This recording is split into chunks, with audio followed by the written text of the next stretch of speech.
One of the biggest topics it seems like we always get into is, genetic threshold. It's always a part of the thought process when it comes into training athletes.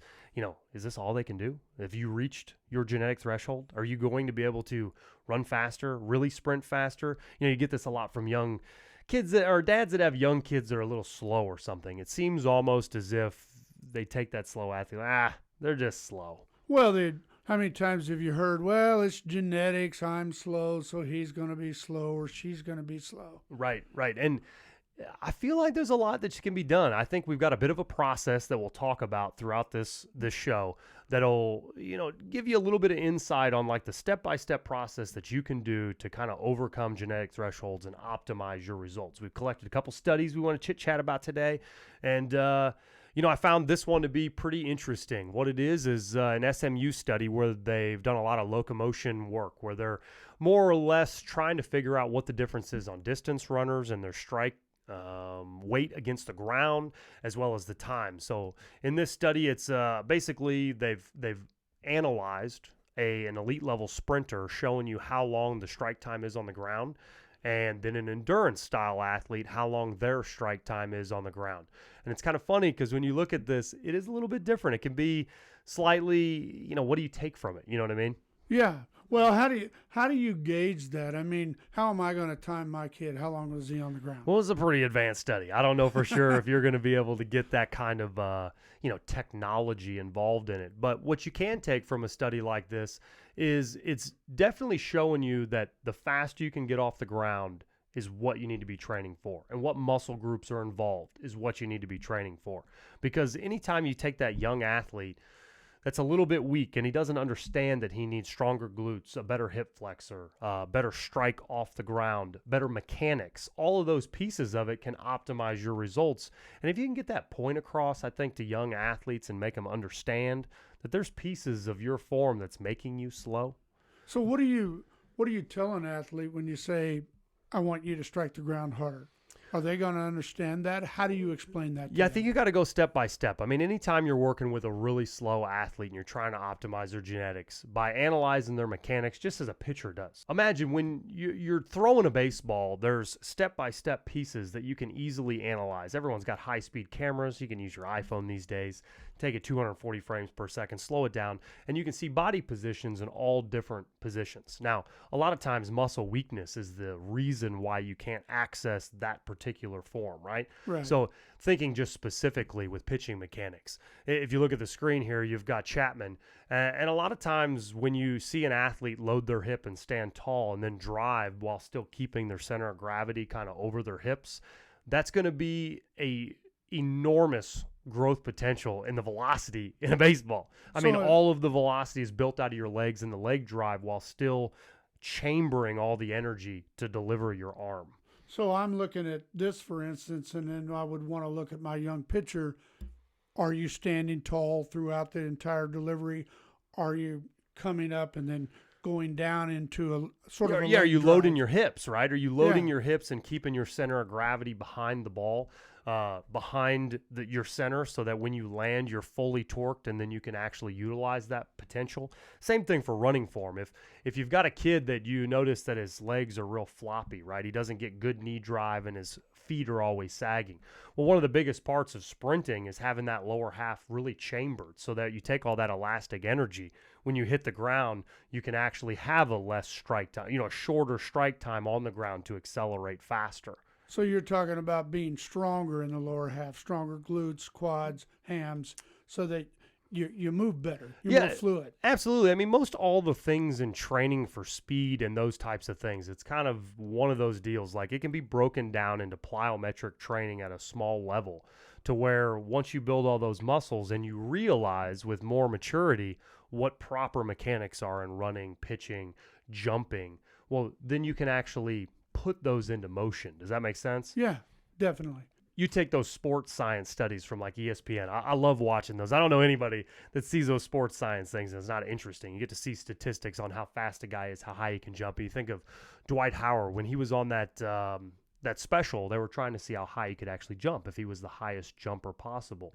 But when you analyze his mechanics as he comes up to make the highest jump possible, there's tons of things in there that I think, I don't remember the exact statistic, but it was something along the lines of he was putting out 1,200 pounds or something into the ground. They tested his weight in his feet. And as he jumped off the ground, he put in about 1,200, 1,300 pounds of pressure off the ground to get to that elite height of a vertical. Is that not like insane to think? Which I think was like 5 times his body weight. Well, the 5 times, that was in our speed study with 5 Okay. times striking off the ground. I don't know, though. You could probably do the math. What does he weigh? He weighs like 280 or something like that. It's probably Yeah, pretty he's- darn close.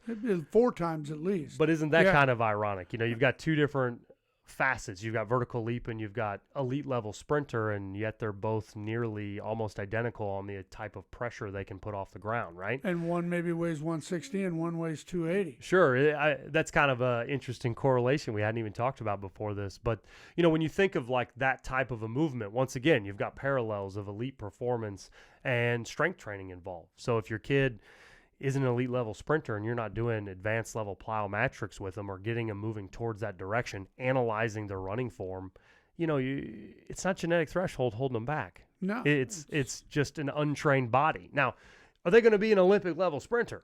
Are they going to be the best of the best? You know, you never know, but I think there's a big area at which, and here's in the video, it says he's got 1,200 pounds, a power of 1,506 watts. It's kind of crazy. I mean, he is way up there. 12 foot 6 inch reach. Isn't that insane? I wish I knew what that felt like. To have that kind of power to hover above the rim would be insane. No, but back to the point, you know, it's kind of, I always think it's interesting to motivate young athletes to make them understand that it is not your genetics holding you back from at least the next level. You know, take it step by step. If you want to make it on the high school team and you don't realize that analyzing mechanics and building power can probably get you there pretty easily, I think most all athletes can get that. You know, it's an odd thing because the youngest athletes that are the best, they get a lot of reinforcement, right? I'm better, so I train harder, so I work harder, and it's a snowball effect as they get older. But you know what I mean? Whenever you see those athletes that kind of aren't the best, it seems as though they're so deflated and demotivated quick, you know? Well, they come in and and use that word, they'll say, well, they told me I can't jump that high or I can't run. So they've already got a preconceived idea that I'm not going to be able to do it. Right. And mostly it's just maybe not the best of coaching, or just they lose interest because they're not the winner on the team, you know. Unfortunately, that's a big part of it. But we've got 2 more segments to go that I think will bring home the point a little bit more on action that you can actually take. And let's dive into that. Okay.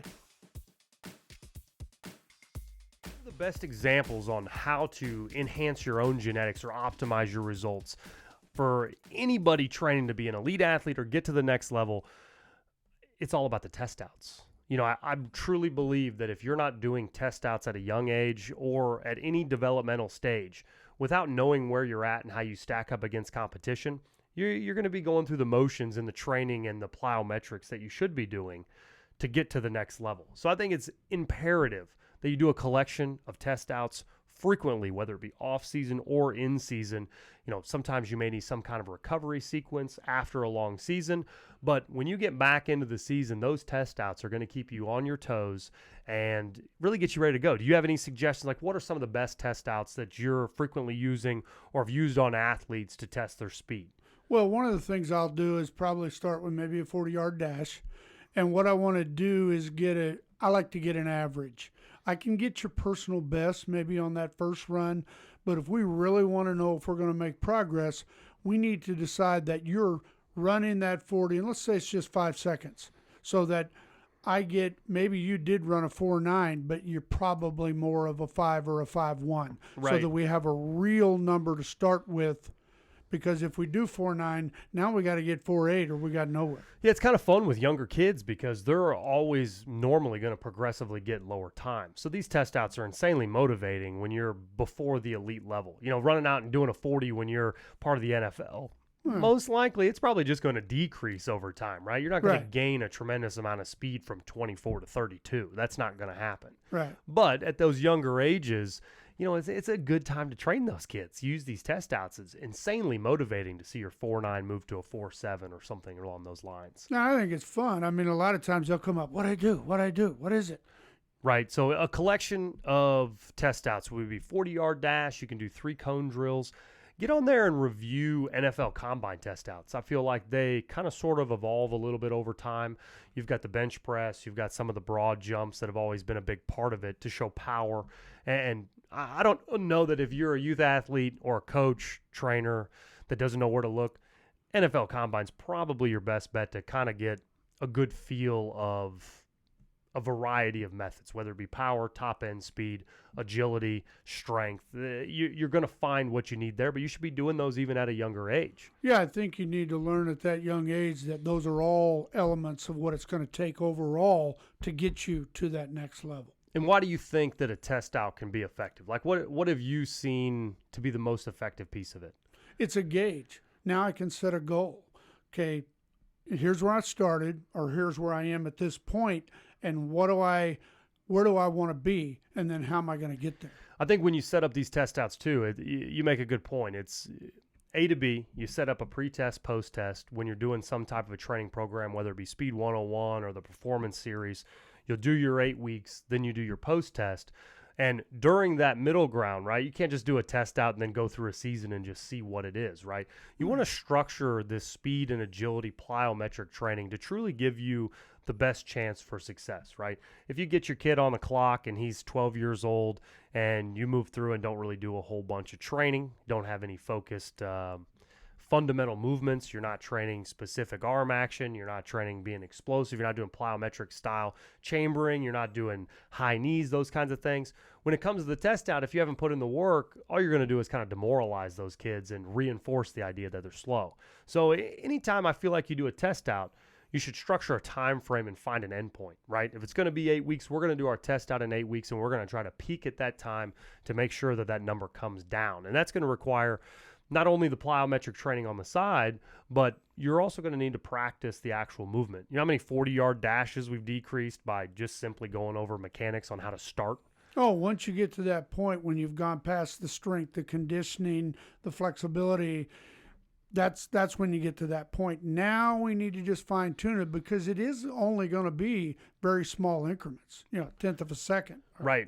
But that could be a big difference. I remember having a conversation one time with a kid, and it was early on, right? He ran like a 5.1, and then the next time we went out, he ran a 4.8, and he was pretty excited. But once again, it's 3/100ths of a second. It wasn't or 3/10ths of a second. It wasn't exactly this monumental thing. He was hoping for like a 4.2 or something. Like, well, not everybody gets to the 4.2. But even that, you think if speed is your goal, you now have a step on anybody that is running the same speed as you. Right. That tenths of seconds in reaction style sports is a huge change in the way that you move.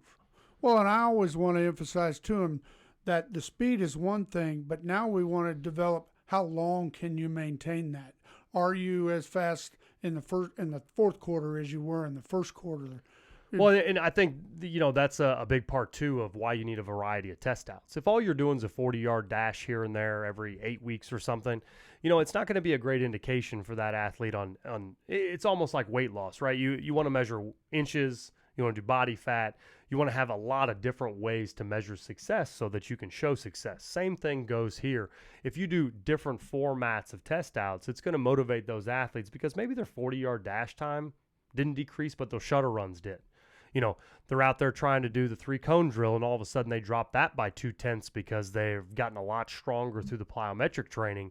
And now when they're turning directions, they're able to accelerate very easily. Now I realize that I'm pretty good at this change of direction thing. If you're a soccer player, that's going to be huge for your success. So yeah, absolutely. I feel like that's probably one of the biggest takeaways is get some variety in your test outs and make sure that you're sticking to a regimented 6 to 8 week style training program and then do the post test. It's literally almost the same scenario as like I said, like a weight loss scenario. I feel like when someone's trying to lose some weight, it's really easy to relate to. I'm going to do this for 2 months. I'm going to see how much. It's the exact same thing for speed training. If you set up a time duration of hard work, pre-test, post-test, build up all that muscle memory, it's going to be a big help for athletes. So have you found that at some point maybe you've got to explain to them why you didn't get faster, or maybe your time went down, up a little Yeah, bit. absolutely. I mean, if you don't actually beat your times, then you have to analyze what happened. Let's look at the video. Let's see, did our form deteriorate? Did you forget that this was important? Are you on a shuttle run? Are you driving off the inside leg? Or are you driving off the outside leg? Are you truly gaining ground, utilizing your arms to build momentum and balance when you're doing agility style test outs? That's when you really want to not only look at the form in the specific movements, right? You've got pre-test, post. Like I said, phones these days, they're really great. You can get slow motion video on nearly anything you're training for. So by comparing the video footage before and after, it's going to be a big help for these kids to see whether or not they're progressing with the things you're telling them to do in form. Not only that, but you're also going to be able to get immediate feedback for, a lot more motivation. Now, for the training side of it, that's a little bit, do you know everything that they've been doing on the side? Are they going to be aware that their training wasn't sufficient? Or are they, kind of taking a halfway approach to things, or are they giving it their all? Well, I've had to have a little talk with them that says, I could tell when you came in today, you didn't bring your A game. Right. And that is going to affect your performance. You got to be mentally prepared as well as physically. Yeah, use your warm-ups and use the things you're doing to get yourself in the right mental state to do any of those. And I actually, it was kind of funny. I was on the show yesterday with my brother, and we were talking about flow state. And the interesting thing is I can always remember one of the best baseball teams I was ever on. We got up to a elite level, and we're playing in the national tournament. And I can always remember the first time I was on that team, first practice, we weren't allowed to talk. We weren't allowed to do anything but warm up and get focused. And at the time, I was like, what does this guy know? This is the craziest thing I've ever done. I can't believe that we can't just chit chat and stuff and warm up like we've always done. But it was kind of funny because, when you're trying to get into a state of mind where you're going to perform at an elite level, it's a little bit different because, if you use your warm ups to focus and relax, get yourself in a competitive mindset, you're going to perform much better. So, some great advice for athletes is, or if you're coaching, is to try to utilize your warm-ups and the pre-workout scenarios, not just competition, but try to get a little bit of a flow state going in that world to where when you're warming up and you're getting ready, you're getting minds ready to perform at an elite level. That way, every training session's not wasted. You know what I mean? If you're in there talking about girls and hanging out with, so-and-so, what'd you guys do this weekend? No one's really going to be ready for that first exercise. Does that make sense? Right. If you're explain to them and, when you're coming into a competition, okay, we have a set plan. We're going to do dynamics. We're going to move into our groups. We're going to have all kinds of, but we're going to go boom, boom, boom. We don't have time for you to Absolutely. Yeah. to stop. I mean, that's what it's Lose all about. Focus. Yeah, from the first repetition to the last repetition, you've got to be focused and training at an elite level. Exactly. And that could come from a really great warm-up. It could. And staying focused. Here it is now, the 4 steps to optimize your genetics. And I think that these 4 things, I thought about them quite a bit. We've outlined them a little to try to see if we could help kids realize what their potential is. Trainers included, dads included. Help your young athletes realize what their potential is and move forward. And the 4 steps, the first one is going to be define your weaknesses. And I think, that's kind of generic. I realize that's pretty surface level, but let's dig into it a little bit. When you define your weaknesses, what does that mean to you? Say we'll take it from like a baseball perspective or possibly a sprinter, football player. Define your weaknesses. That could be form, right? Right. You don't have proper form. It could be strength. It could be mental. What other things can you think of? Well, I think first you got to set a goal and then look at how I'm going to get there. What are the weaknesses of me not reaching that Sure. I see what you potential? mean. Like if you're trying to make it onto a college team or a varsity level, right? And you don't know that you want to play varsity, then you don't really know what Right. actually you're analyzing. But I'd say let's take that in. If you're going to take it to the varsity level, let's take that example. If your form is all over the place and you're analyzing different things, and this kind of leads into the second one as well. It says mimic the champs. So I think form is by far one of the biggest things that everybody should be analyzing. If you check out your biomechanics and you don't look like the champs, you got to realize your weaknesses and then mimic the champs almost immediately. You want to start trying to get all of those movements to mimic upper level athletes as fast as possible, because you don't have to understand why they put their arm in a certain place. You don't have to understand why their hips are loaded, why they're back. But if you can start mimicking that, then you're going to see the most optimal velocity that maybe you could generate as a pitcher. You're going to see the fastest sprint that you can generate. And let me give you one more example. Imagine if you're a slow runner. You're running your 40-yard dash, you're running a 5.2. Not elite by any means, but you want to be on the varsity football team. And what do you see but other guys and other elite level sprinters that are driving their knee up? They've got great running form. They're really exploding forward. Their hands aren't all over the place. And when you look at video of yourself, hands are flying from the side to side. You don't really have the right tilt with your body. You're not extending out behind you, driving off the ground. You seem to be landing heel toe. A lot of those types of things you can analyze in video quickly and realize that when you define your weaknesses, my weaknesses are mechanics. It very well could be. And if you look at it and you say, man, I'm watching this guy run, my knees aren't near that high.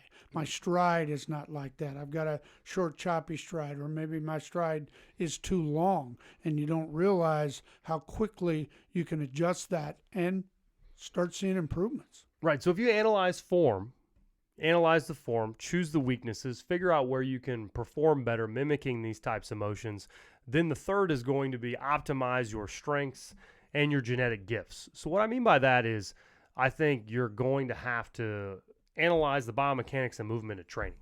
You know, if you run and your knees aren't driving up, you look at elite level sprinters, their front knee is always at least parallel. They really develop a lot of power from their quad in that position to drive off the ground.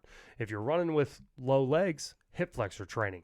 Have to get in to start getting your hip flexor training so that you can mimic that motion. Same thing goes for your strike. Are you landing on your heels, or are you not really driving through the ground? Again, you could work on chambering exercises where you've got your toe pulled up when you strike the ground and start working on landing on the balls of your feet. Consistent training, developing the repetitions to where when you get out there and you do it, you're going to be in a better fashion. Can you think of any other options or any other pieces or examples where guys may be lacking in those ways? Well, it reminds me of an infielder that I was working with, and he said, man, I'm not getting to those balls. And so I watched him, and I said, well, you're taking a step, but you're not crossing over. If you don't cross over and you just take that step with the outside foot, you didn't really go anywhere. I see what you mean. So you're kind of describing if he's square to the ball, ball's hit to his left, he's actually stepping out with his left foot and all of his weight's still on his right, and he hasn't went anywhere. He didn't go anywhere. So he's missing a step. Your legs are farther apart, but you didn't. Yeah, and absolutely. now you got another step to take instead of eliminating that part of it. Yeah, great example. I mean, biomechanics is huge in every aspect. As an infielder, if you truly want to get to the ball better, then you've got to realize that footwork to get you there is going to do that. So again, you're training, you're finding specific things to develop, work them. And then the fourth one is most definitely when it's time to compete, you have got to get in these athletes' ears and just say, quit thinking. You got to quit thinking and go out there and do it. If you've done the preparation, now it's time to reap the reward. I was terrible at this. I would study biomechanics on pitching velocity, how to develop the optimal stretch, how to stay closed, how to keep your weight back, how to drive with your hips, all these things. Then I'd get on the mound. And I mean, probably for 2 or 3 years, I was a head case. Every time I'd throw the ball, I'd be wild. All my pitches wouldn't work much because my timing was all off because I was really trying to quit lunging off the mound so far and staying back and closed.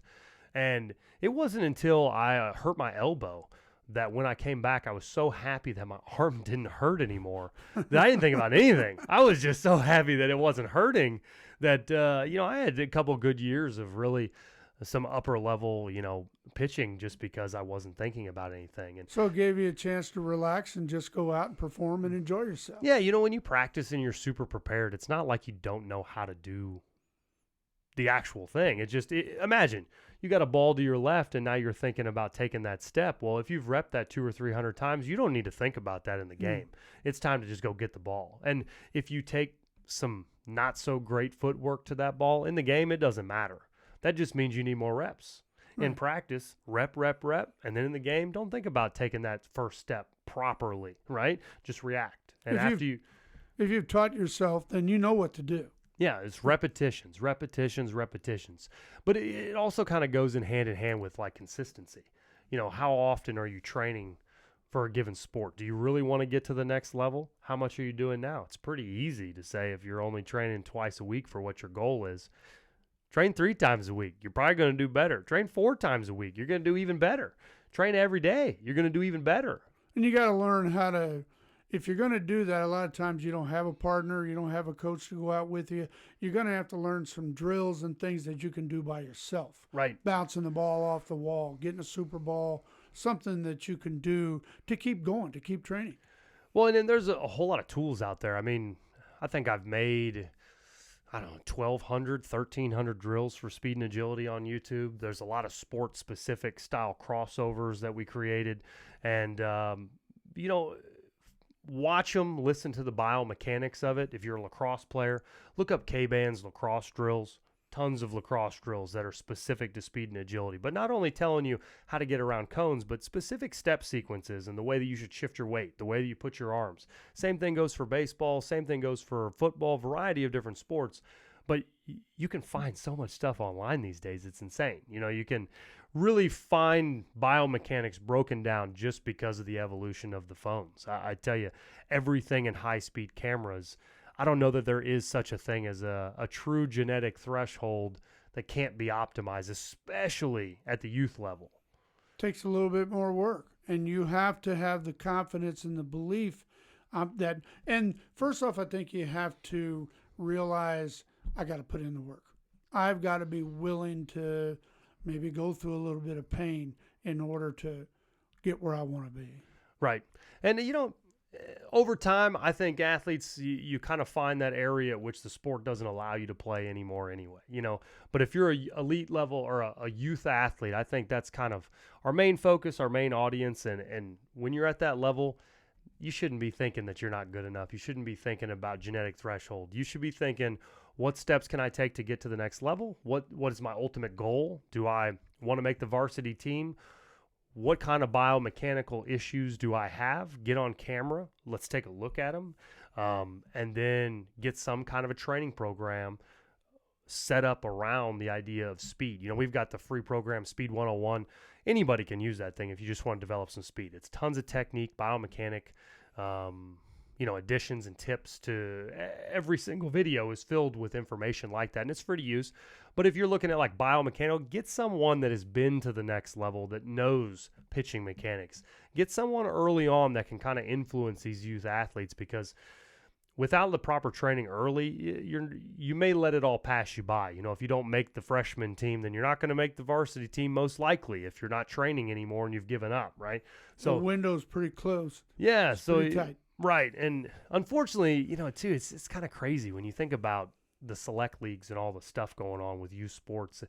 It makes everybody feel like, I swear, that they have to do all these things to be better. But when you think about it, the biggest, fastest, strongest always seem to be the best athletes in high school, no matter what sport they're playing, right? How many sports have you seen where like the top level football player is also the track guy and also the basketball guy? You know what I mean? He's the best guy on the team, biggest, fastest, strongest. So quite frankly, that's what you should be working on. You should be working on trying to be the biggest, fastest, strongest. And a lot of that skill stuff, you're going to just learn as time goes on. But if you don't start with biggest, fastest, strongest from the get-go, you're kind of shooting yourself in the foot. Well, when you get to a tryout or you want to play varsity, I think the coach doesn't have time to teach you how to get faster. He needs to teach you how to perform the position or the, whatever your job's going to be. Right. I agree. Yeah.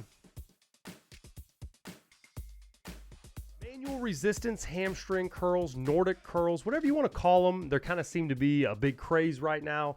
And I've got some modifications or different ones that I've seen that can probably help younger kids get these. How do we develop the craze? What caused that? I remember back in college, we had been doing those a long time ago. We even did them in high school. They've been around for a long time. It's not as though it's new, but I think the knees over toes guy is a big part of it right now. He's kind of taken over the internet with his, mentalities and things that he's doing to strengthen knees and help with verticals. But don't people, we all tend to not do hamstring. Oh, so. Yeah. Super important for max speed, super important for knee stability, super important for everything performance. So it's kind of like, hey, you guys, you don't really need all these crazy machines. You can actually do this stuff at home pretty easily. So how does that help your knees? Because I don't know that I would have ever thought of that. Big time stability, and it evens out the strength. You know, if you have a muscle imbalance and your quads are being worked all the time, your hip flexors are more active because you're sitting, all those muscles become more developed, and without having strong hamstrings, it kind of throws everything out of whack. It's similar to like if your IT band's really wonky, right? You get super tight in your IT band, sitting too much, you develop some knots, and then all of a sudden, the IT band's affecting the knees in a way that's kind of pulling it off its center, and then you get a little bit of outside knee pain. Sometimes you can get some damage when you're doing specific exercises. So it's more of just like a muscle imbalance thing and stability issue of strengthening the joint. What other areas can I benefit from doing hamstring work? Well, you definitely, it's going to be injury prevention is probably number one. If you're an elite level sprinter, you're doing any kinds of exercises where you're, you know, trying to be very explosive, even slow pitch softball or things like recreationally, the hamstrings are probably one of the easiest things to go because everybody's sitting all the time. When you have your knees bent at that 90-degree angle, your hamstrings are turned off all day long. Well, I heard a sprinter one time that said, without hamstrings, there is no sprinting. Yeah, exactly. But I don't hardly ever see anybody working them very much. Right. So the manual resisted hamstring curl, Nordic curl, whatever you want to call it, there's a couple different methods that you can use to ease into it. So if you're very much a beginner doing this, a great way to do it is to grab a partner and sit on a bench, and you can actually just manually resist each other's hamstring curls. This works a lot better in sports specifically, just because you've got partners everywhere, but it's pretty easy. You lay on the bench, you grab the tops or the bottom side of the bench to make sure you've got good stability. You want to tighten your core because a lot of times when you have someone yanking on your legs, it'll cause you to arch your back a little bit, and you'll get a little bit of compression in your lower spine. So you don't want that. You want to make sure that you're holding the bench nice and tight, keep your core tight to keep your a nice flat body, and then have your partner pull your legs down to that straight position and then bring it up. Like in the video you can see here, pretty easy way to do it, and then you resist in and out, getting that negative effect on the way down as well. Well, if you don't have a partner and you don't have the hamstring machine at the gym, or you're not at the gym, what are some things that you can do by yourself? Well, doing things by yourself, if you've got like a ballistic band or a type of resistance band that's a little bit lighter, you can actually put it on a lower mount, put it around your heel, and then you can do a resistance bands method. Or if you are at a gym, you could do hamstring curls. It's still a similar thing, but the biggest difference between manual resisted or the Nordic curls is if you can actually utilize your body as the resistor rather than swinging around weights. It's kind of crazy the amount of the intensity that you get out of it. You could sit on a hamstring curl, take 10 guys out of 10 guys to get on a hamstring curl machine, and they can launch up more weight than you can imagine. Then you watch them do one of these, they got their hips back, they can't maintain their core, everything hurts. It's just a lot more of an intense exercise. So building up at different levels is going to be really important. So I noticed I think in that video or one of the videos that the guy was doing it, and then when he got to a certain point, you could see the hands come out. So that's really just a modification till you get strong. You mean the catch method? The catch, yeah. Yeah, so if you're doing a different type, rather than using a partner and pulling the legs down manually with either a resistance band or your hands, there's a lot of new contraptions that are kind of a little more readily available. You can get for at home, or you can get in the gym, where you'll slide your feet in and then you'll have a nice base. Put some cushions under your knees so you don't break your kneecaps off. It's not very comfortable without sufficient padding underneath your knee. But in that world, that's going to be your modification. If you can't take it all the way down with a nice flat back, it's just called a catch. So you'll resist down slow. You want to get the negative effect because that's going to help a lot more with the injury prevention, and stabilization is always the negative movement. Take it down nice and controlled, and when you get to that point, you'll know when it is. Oh, absolutely. You'll know when it is. You'll just kind of relax the muscle so you don't, to be quite honest, it feels like it's going to tear. So you'll know when you relax the muscle, you drop down, you catch yourself with your hands, and then the art is almost throwing yourself up into that position right where you can catch and then come back up into resistance. And that can be a little tricky. You know what I mean? It's kind of, do you push too hard? Do you push too light? You can get stuck a little bit. The idea is, can you push to a level that you can maintain the flat back? Right. The cheater method is sticking your hips back. That's when you're working with unexperienced or inexperienced athletes or individuals working out, that's going to be the first thing you always see. You got the hips back a little bit because it takes the load out of the hamstring. I noticed a couple of times when I tried it, I would push myself all the way back up, which was fine. But then I found out if you push yourself back up to that point where Right. you were at, now you're really getting into it. Yeah, I you felt make that. you make a good point. It's just a matter of experience. You're trying to actually go through the full range of motion. It's not just a negative exercise. And what I mean by that is, going down's an easy thing to see, but you want the contraction as well. If you're not doing a partner-based one, which I would highly recommend if you're a starter, partners pulling your legs down either with your own hands or a band type of movement with them all pinned together. That method is going to be a lot easier for someone to take a lot of things out of the equation. If you're laying on your stomach or on a bench and you're holding it and someone's pulling them down, it's almost like the movement flipped around, right? Mm-hmm. The only thing involved is going to be the hamstrings, and you're kind of getting a feel for that feeling, a little bit of the instability with your, hands and working against the resistance, and then you can move up into that upright position and keeping your hips flat. That the one video where the guy was using the stability ball too, I went home and tried that. That's pretty cool. Yeah, that modification's pretty great. So if you're up on your knees and you've got your feet in some kind of a stable base, whether it be a squat rack or some mechanism you've made to hold your body weight down, what you'll do is you'll sit on your knees and you'll have your hands out to the side, or you can have them up top for the catch position. But in this one, you'll set your hands out on a stability ball, and it's similar to like an ab exercise almost. If you've ever done chops on a stability ball or taking your arms out to get that muscle activation, it's kind of the same thing. You set it out a little ways from you, you begin that descent, moving forward, and then you got your hands on the ball to take some of that load out. But it really keeps you from getting to that spot at which you can't get out of, and everyone knows where that is. Whoa, oh, You just want to watch out that you don't go too far out and now you're not hitting the hamstrings. That was the whole goal in the first place. Right, you want to really make sure you warm them up too. So even if you're an elite level strength in your hamstrings and you can do a great exercise, full range of motion like that, staying nice and flat, that stability ball modification is top notch, and you may even do a couple warm-up rounds with that just to take some of the load off the hamstrings and get them ready to rock. That's a new exercise I'm definitely going to add to my routine. Yeah, do you find hamstrings to be... Yeah, I think earlier you said, it's like no one works their hamstrings, but super important. It's vitally important. You don't realize it till you start testing them a little bit, and then you go, well, I don't think that's quite where I need to be, because if you turn and you do a quad, you're stronger. But maybe that's part of it. I'm more confident in doing quad work, so maybe I kind of put it off and not do the hamstring. But once you get started, you'll find that, wow, you can just walk around and feel it in your legs. Well, hamstrings, the problem with hamstrings is they really talk back. When you get them nice and sore, it's almost like you're going through that first round of lunges that you haven't done in 6 months. You get really, really sore in hamstrings. I feel like more so than quads, just probably because you don't use them near as much in a overload concept as you do with the squats. But overall, you still should be doing these things like 2 to 3 times a week, similar fashion. If you're going to push, you're going to pull, add this thing into your weekly routine. And it can have an awful lot of benefits in performance, and especially in the injury prevention side of things. I think that's probably what it's most well known for. When you talk about talking back, the other day, you've had that feeling where you can feel it coming in the hamstring, and then you're going to straighten the leg out to avoid it. At least you get that chance, but you realize what caused that.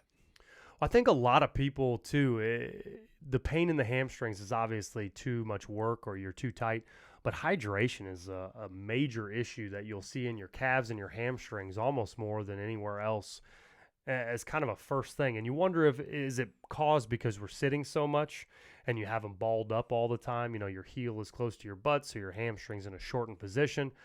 You're not quite so hydrated, so that's the weakest link.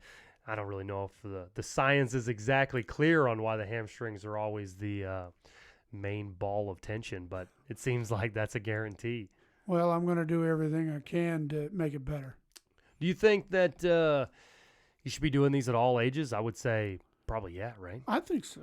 I mean, you're going to work all the other areas, so why wouldn't you work that one? It's kind of interesting when you think of body weight movements. There's so many exercises that you can do with body weights, and I feel like more kids need to be starting with body control movements more than weights. I mean, anytime that you see someone 12 or under and they've already got them under the bench press bar and all those types of things, it's like, can this kid even do 20 push-ups Probably with not. proper form? You know, with a chest style push-up, not just crushing them out using their shoulders. Can this person do 15 pull-ups? Well, why are we overloading them with a belt strapped on a lat pull-down machine? You know what I mean? Yeah. There's kind of an awful lot of calisthenics that used to be a big part of your PE classes and a big part of the training aspect for young kids. It seems as though we're getting into weights at such a young age that exercises like the manual resisted hamstring curl could almost be step one, rather than doing these big, huge deadlifts and compound movements with kids with terrible form. You know, these kind of things where you're controlling your body, I feel like, would be way more effective. Well, I think sometimes the tendency is to try to go 0 to 60, maybe hit the kid's 8 years old and you're trying to prepare them for high school. There are a lot of steps in between those two, and you need to think about that. Yeah, I agree. I don't see. I hope that the shift of those types of things are going to happen. There's so much more body weight style exercises that are coming out, and we're getting a little bit away from maybe the meathead aspect where it's, you know, how much can you bench, how much can you squat, how much can you do, because that doesn't always correlate to more performance on any given sport. It can, you know, it can make you more powerful. It definitely has shown improvements to do those things, but a lot of times I feel like most of these younger athletes would definitely benefit more from full body weight style movements. Lots of push-ups, lots of hamstring curls. Can you do pull-ups? Can you do different types of Olympic movements, gymnastics style movements? And I think we're back to communication, letting them know what we're trying to accomplish, telling them that we're preparing you for a better performance. But don't you think like a young kid, like you get a young kid, he wants to start lifting weights, wouldn't you just get him on some kind of a workout program that's all body weight? It could be pretty easy to do. If you got a 9-year-old wants to be an elite athlete, well, let's start doing push-ups. Let's pull-ups. do some body weight stuff. Let's do some resistance bands and get you there. Have you seen any of these types of things in gyms now? Like resistance bands? No, or, the manual resisted. There's a bunch of new racks. Have you seen these things? You know, I haven't. I do most of my work at home, so Well, they're pretty cool. It's what they are is more or less you've got some little contraption you slide your feet in and it doesn't move at all. So rather than using a partner, we used to do these all the time in big groups, is you'd hold down your ankles or hold your feet, and it's not very comfortable. You get a partner to put all their weight, or they stand on the edges of your feet. Sometimes you get like just a toe. Sometimes you get right high in the arch of your foot. You get a cramp in your foot. try to put your like dumbbells over your ankle or something. Yeah. No, that's painful. Yeah, something along those lines, and those racks are way better. I mean, I think they're going to evolve that exercise greatly in gyms with just expanding the access of the movement rather than having to use a partner, pulling on resistance bands, pulling on the you know, with your hands and stuff. So I think that I would be excited about that, because I think that's really important to work those hamstrings. And if you can find an easier way to implement it, then that's great. Well, there used to be a machine, I remember you climb up in, it was a little bit higher, and it was a back extension machine. And you could get something kind of like that going if you got your knees in the right area.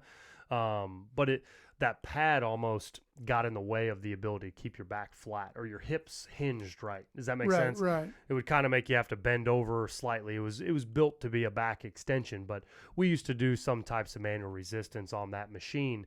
It just wasn't quite as good as the newer ones. I think if I remember that correctly, when you got way down here, then it was really hard on your back to get back up.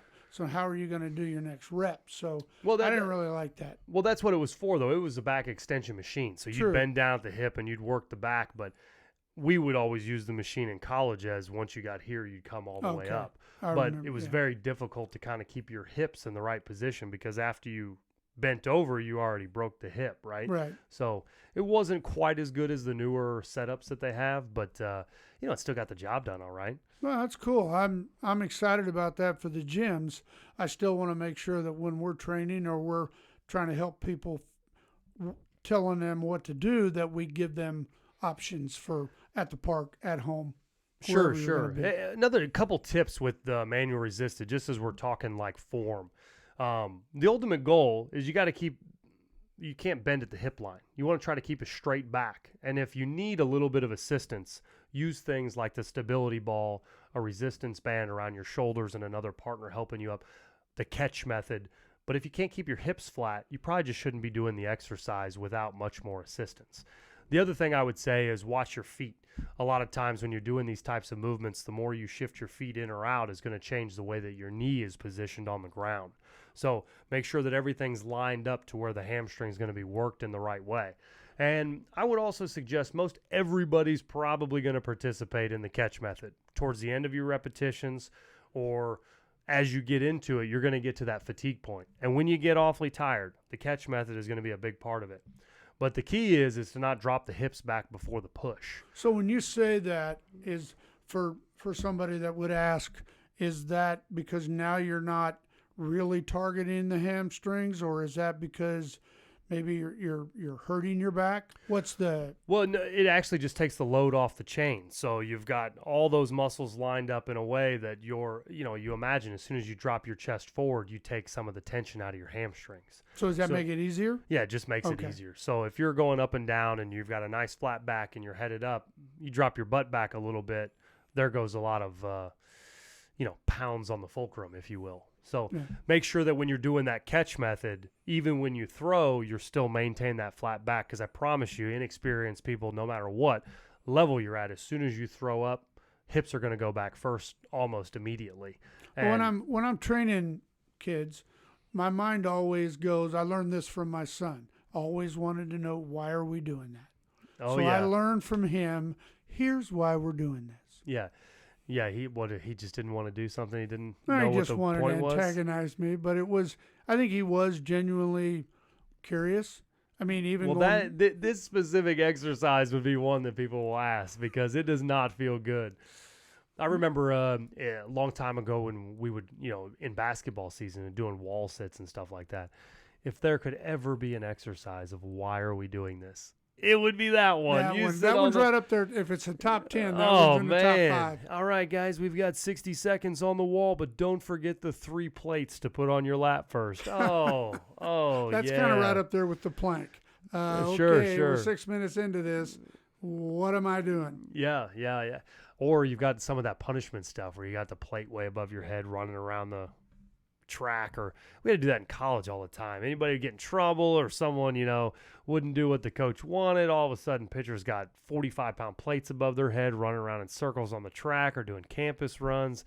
It's like, what is this doing for anybody other than making my shoulder hurt more? Well, and I was going to say, I think I can give you 3 downsides to that just sitting here visualizing it. It's true. I mean, I don't see what a lot of that stuff is for. I would say the manual resisted hamstring curl is one that you should be doing, but there is an awful lot of stuff that's done in athletics that just kind of blows my mind. It drives me nuts. Even like the Oklahoma drill, people still doing the Oklahoma drill. It's kind of like, what are we doing this for? I mean, I don't even know that it creates toughness. Somebody did it a long time ago, and it just became a tradition for no real reason. You think any of that stuff will ever go away? You think, some of those types of drills will just finally everyone says, I think they're getting away from it. I think the Oklahoma drill is starting to fade. There's going to be some old school guys, but yeah, I think people are learning they're not really accomplishing anything. It'd be tough. You almost have to figure out a way to duplicate what it did. What it did for people, the camaraderie, the hoorah, all of those kinds of things that it did. Who's the baddest guy on the team? There's got to be other ways that you could be more creative to kind of keep guys safe and not have to do that. Well, I think one of them is going to be bringing everybody in tight. We used to do a little push drill just to get kids used to, the contact.